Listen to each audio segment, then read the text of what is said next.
Cecilia, the patron saint of musicians, was venerated for her chastity.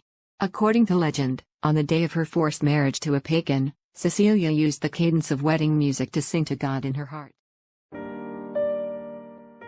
17th-century representations often visualize this private melody by depicting Cecilia as a musician. In this painting by Guido Reni, she holds a violin in an unusual position, balanced on a table rather than cradled against her shoulder or chest, though the careful placement of her fingers suggests knowledge of the instrument. Did you ever want to know how the Catholic Church declares someone a saint? You probably know that periodically the Catholic Church recognizes new holy men and women as its official saints. But what exactly are the steps to canonization, that is, being named a saint by the Catholic Church? The process has actually changed throughout history. In the first centuries, it was by acclamation of the community that sainthood was pronounced, sort of a spiritual popularity contest.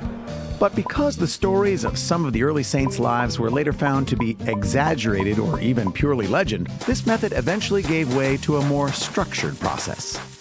So, in the Middle Ages, a new path to sainthood was prescribed, a set of rules we pretty much still use today.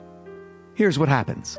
First of all, and probably most obvious, a person has to have died in order to be considered an official saint in the Church, because we believe the saints are in heaven with God.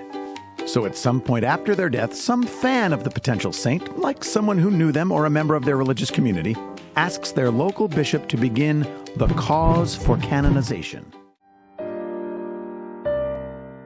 Guido Reni was a widely acclaimed painter and draftsman in 17th-century Italy, renowned for his elegant interpretations of religious and mythological scenes. His style, which fused elements of classical idealism with close observation of the natural world, was perpetuated through the activity of an exceptionally large and productive studio and emulated by many artists across Europe.